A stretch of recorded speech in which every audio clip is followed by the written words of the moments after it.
What's going on, guys? What's up, Warriors? Malfunctions with the video, so we're just gonna do a different video for exercises you shouldn't neglect. Now, we'll probably throw in some honorable mentions, but on to the first exercise is push-ups. Not just any push-ups, not like wide grip push-ups, close grip push-ups, fingertip push-ups, or one-arm push-ups. We're gonna be doing pike push-ups. Pike push-ups work more on your delts, which, if in case you don't know, is your shoulders. If you want to get big and stronger shoulders, to do handstands, or to help you do dips, to help you do pull-ups. And it also helps work on your back tremendously. What do you do? Get into a push-up position.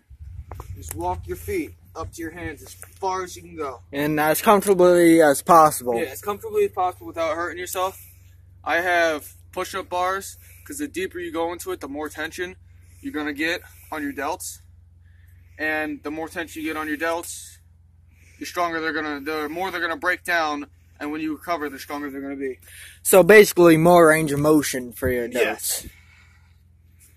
You can go here, but when you're going into it, slide into it and don't just push up. You're gonna push back toward your shoulders all the way to your ears. And have your ass pointing out. Don't go like this. Keep your ass up. Go in. Put your shoulder to your ears. In. Shoulders to your ears. The reason you do shoulders to your ears, it translates better to training your delts. Because if you're right here and you go down, then you just push up.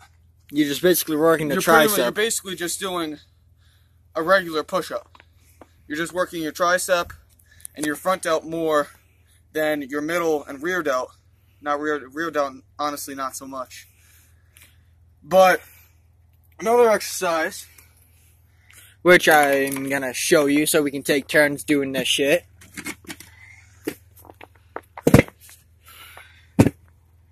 Is probably go get a shirt real quick, or I'll just use your pants.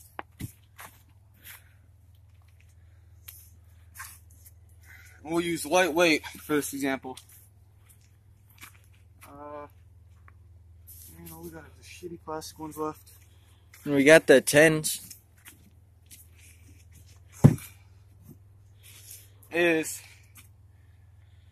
Honestly, I can't fucking remember what the fuck they're called.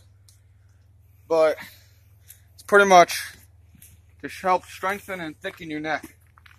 Pretty sure you know what I'm talking about. Yeah. Because as soon as you said, let me get a shirt, and you said, damn, we only have shitty weights, like shitty plastic weights, I'm like, oh, yeah, I know what he's doing. Alright, now the thing for this is, when you're laying down, we'll do the back to it first. So, yep. This? When you're laying down, notice how his shoulders are off, and he's using just his neck. When you're going, yeah, people think that this is a stupid exercise because it looks like he's fucking doing blowjobs in midair, but it's an amazing fucking exercise if you're trying to get a strong neck, especially if you want to be a fighter.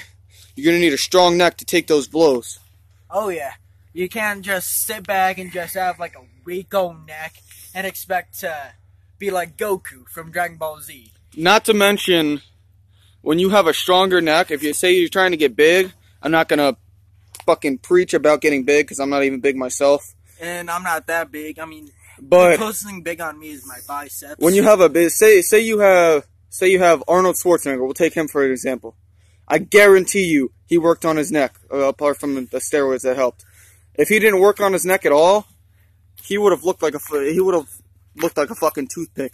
He wouldn't have looked impressive at all. Oh yeah, that would. His body would have been nice, but then it would just turn into a little fucking toothpick, and he would have had like barely no fucking neck. If you like our content, check out athlenex.com or just athlenex on YouTube. He's a great YouTuber, and you'll love his content, even if you don't like ours. Now, the thing about these exercises is start off light. Start with a 5 and slowly go up. you'll notice that it depending on your level, it'll be a lot easier or a lot harder. But just take it easy to fucking begin with.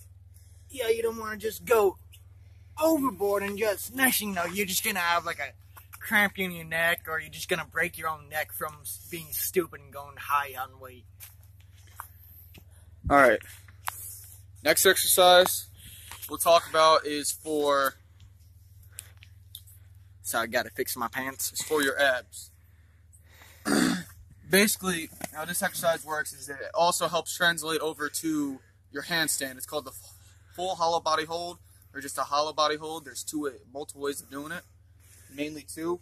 I first learned about this from the Tab brothers who do parkour, and we also learned this from I'm pretty sure Athlenex, right? I don't think Athlenex. I know it was someone. Austin Dunham. I'm pretty sure. Austin Dunham. Check out Austin Dunham on YouTube. But basically how it goes is you start off, your shoulder blades are off the bench. It's pretty much like a crunch for like your shoulder blades. You have to be like way up, like you're activating your abs. But this is the half hollow body hold. You bring your knees and your shoulder blades up off the bench. And the point of this is you're not supposed to get your fingers all the way through your back. If you can get your fingers through, then what was it? Anterior or posterior? I think it's posterior. Anterior, posterior. Fuck! What the fuck is it called? I don't know, but it's just anterior, posterior. It's either anterior or posterior pelvic tilt, but I can't fucking remember because I always confuse them. I'll look it up and I'll correct myself in another video. But basically, what it is you tighten your glutes and you bring your pelvis forward, and it helps with your handstand. It helps stabilize when you're doing a military press, and a whole variety of other exercises. But when you're doing it, you bring your pelvis forward when you get up. I think it's posterior pelvic tilt. I think it's anterior. And I'm pretty sure I heard plenty of times it's anterior. I don't know. Everything's going on in my fucking mind at once. Yeah. But as you progress, put your feet out. You can do one at a time. Put both out at a time and slowly go down. But keep everything off. And the full one is you have your arms out and you just hold it. What I also love about this hold is that it also helps you with the front lever and the reverse lever as well. Now, if it's too easy for you, or you don't like the boring, just normal hold, and you feel that it's just way too easy, or it's just extremely annoying to hold for time, you can add, I like to call it, or Athlenex likes to call them jackknives. I think they're called jackknives. Yeah, where you're just on the ground, you just I don't know, there's like 30 different names for everything, but get into your full hollow body hold. Yeah, that's a jackknife. And you just... Yeah, search up on the internet and it'll just bring up as a jackknife. Now, if you want a little spice to it, honestly, I find it kind of like the same thing. It's called a starfish crunch. The reason why I'm adding it into it is because it's got kind of the same exact things as a full hollow body hold and a jackknife. You have your legs and your arm out, and you go to opposite corners. So we're still on 3, right? Yes. So that's pretty much it. If you want another exercise, just real quick, it's called the Superman. You get on your stomach, and you pretty much do the exact opposite of a full hollow body hold, where instead of having your shoulder blades up, you're going to put them back, and it really helps your fucking... Oh, what the fuck is it called? I'll just call it back abs. I can't remember what the fuck they're called. But... Also, if Alan Roberts from Every Damn Day Fitness sees this, and if he corrects us, we We thank you for correcting us on Pretty everything. much what you do, you have your arms out, lift your legs and your arms up. Oh, that's what that is? Yeah, it's called the Superman. I heard plenty of people say never do that. That injures you. Jeff Cavalier from Athlete X says otherwise. I heard plenty of people say that. Because he's also got another video where you lie on the floor and you do the same thing. And you just put your arms behind your back without touching the floor. It's pretty much just like a breaststroke. Pretty much. But it's really good on strengthening your lower back. If anyone sees this video and fucking has opposite opinions, feel free to fucking put them down in the comments. Considering that I'm pretty sure we can look at them now. I got a computer. Trying to think of the other one that I was gonna do. I mean, we got the obvious one. Well, that's a bit too obvious, but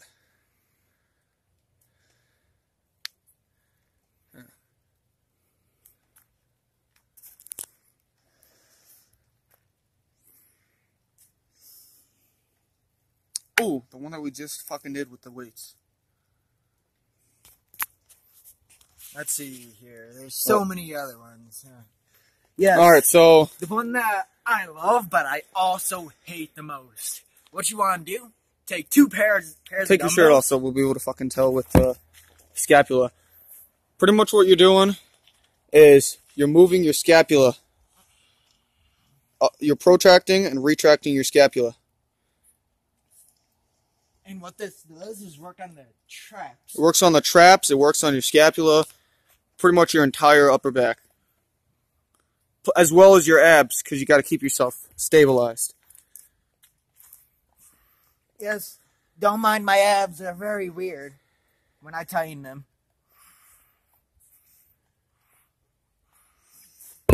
You can do that with a heavy weight. You can do it with a light weight. You can do it for fast reps, slow reps, low reps, high reps. I prefer slow reps because you're going to get more like muscle tension with that.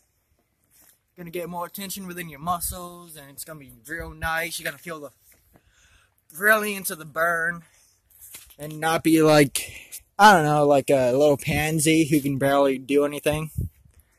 Alright. This next one we'll do some exercises to help those of you that want to do the one-arm push-up. I still have yet to get it perfect, but I'm working on it. There's multiple ways of helping you perfect it, but I'll show you with a resistance band the easiest way to help you strengthen it and get it into a perfect position. Now, I'll show you what I see on YouTube, because we watch fucking YouTube damn near every fucking day. What a lot of people do, they have their legs wide, and they let their hip dip in like that. I mean, sometimes I do that, but just... Majority of the time, that's what a lot of people do, because it's your body making up for putting all your weight on one side of the body. How it's supposed to be. You can do it with any resistance band that you think would help. You put it through and you kind of lock it to where your armpit is. Probably get on that side, you can probably see better. Yeah, possibly. What you do, you come down, get into like a normal push-up position, put your arm behind your back. You can go wide, you can go close, doesn't matter. But the whole point is you have to think in your mind that you're doing a normal push-up the whole time. You have to keep your entire chest straight the whole time. Don't let any part dip. And it should look just like this.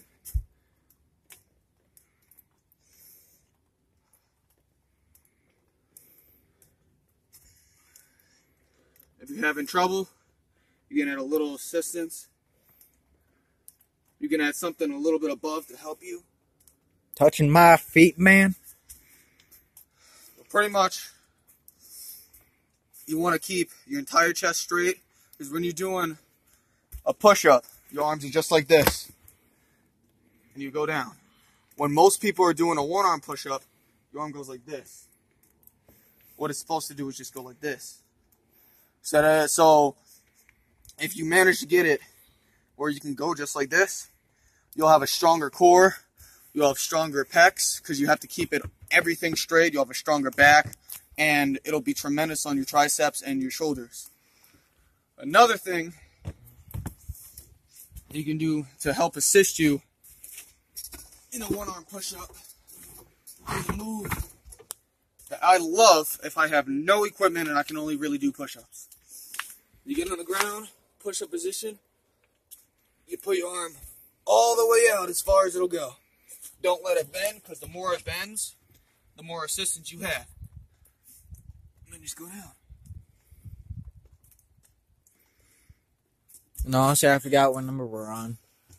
I believe this is, let's see. I think maybe I think this 5. is 4 or 5.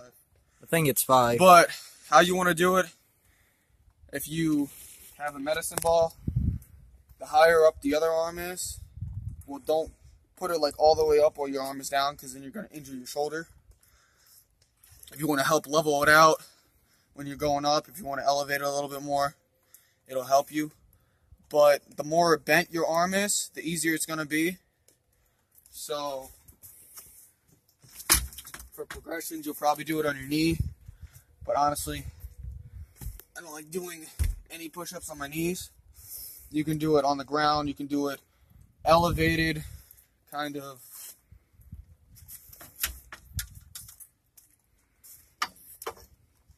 Like so. Put your arm all the way out.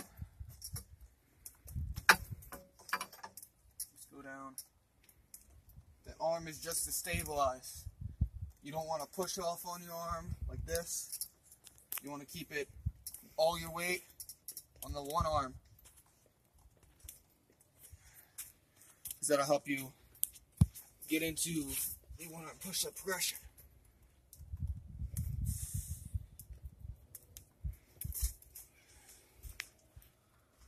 Okay. How many minutes we got? We're at 17:39. Fuck. And battery's low. It's at 15%. Trying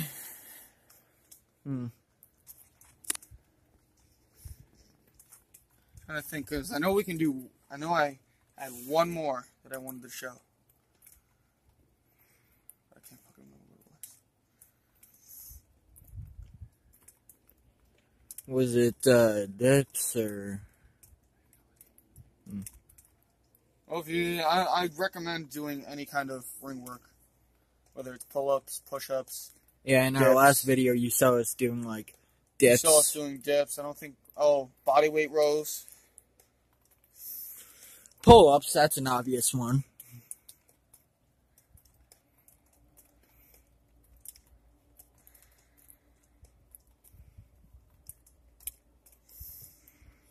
We got Australian pull-ups too. That's pretty much just body weight rows.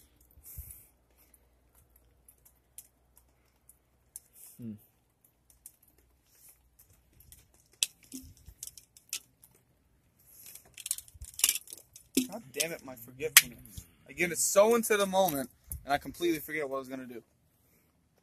Isn't that nice?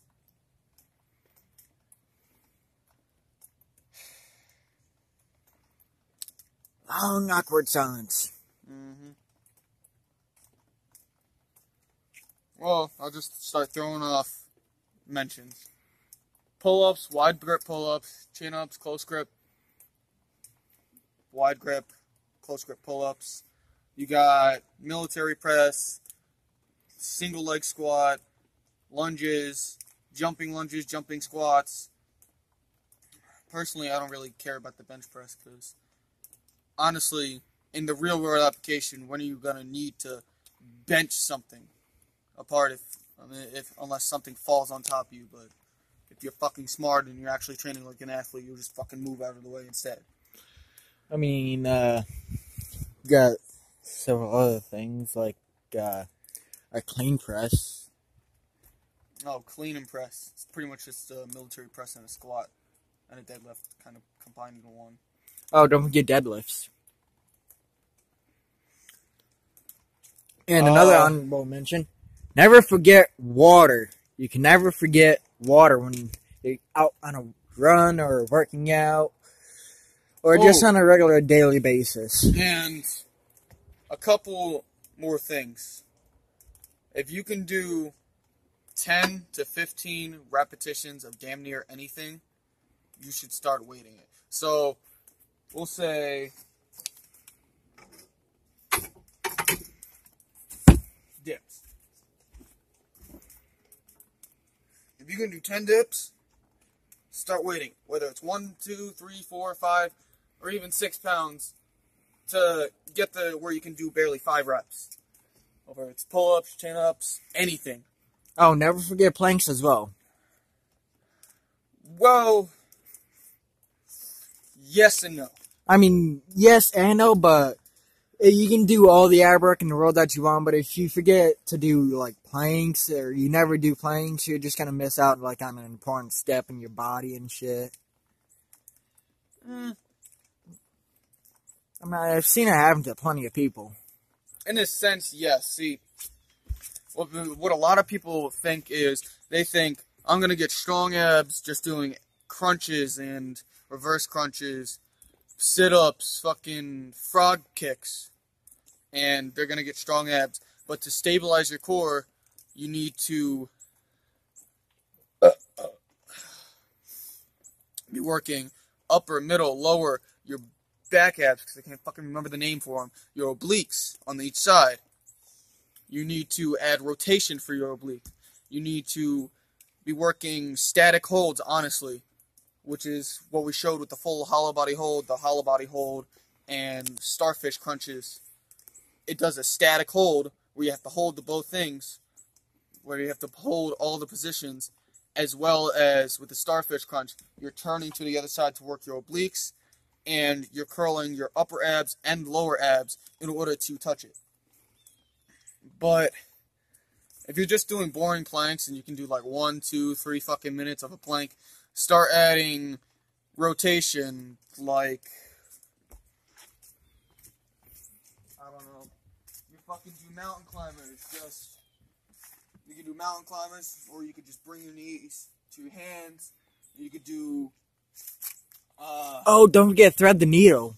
Thread the needle, which is, you're like this, whether it's bent on a half plank or a full plank, you come through, and you go up. Come through, and you go up, and it stabilizes your core, and since you're adding rotation, you're working your obliques as well. But,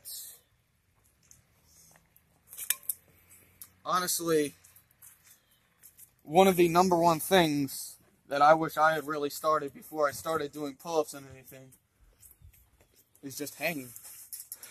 Whether it's a one-arm hang, full hang, anything, just hang. Every day. Because, I mean, if you're just hanging for, let's say, 5 minutes every day, you're working your shoulders as well as your back, if you're doing it, depending on if you're doing a dead hang or an active hang. You're working your grip strength, which, honestly, I need to work on a lot more, and it'll help you a lot better in the long run. Well, I think that's like, we're almost done. I mean, we got one more honorable mention, and that's like the forearm curl. Like, if you want to like get your like grip strength or forearm strength up more, like start doing the forearm curl where you're just going like this, or you could just go like this with just like a regular or weight. If you don't have anything and you just got a bar like this, the way of doing it is just, you get on a bar where you know you can do it, you go down, and you just push yourself away using nothing but your fingertips. You can do it on a wall, you can do it on the ground. If you're strong enough to do it on the ground, fucking props to you. But just that. Because if you think about it, what's the difference between that and a forearm curl? You're just going like this. The only difference is your hands are flat. Just push away. Or you can just do finger push-ups. Well, I believe that's all that we got right now for you guys. And now, some honorable flexes. Yeah! Yeah! Yeah!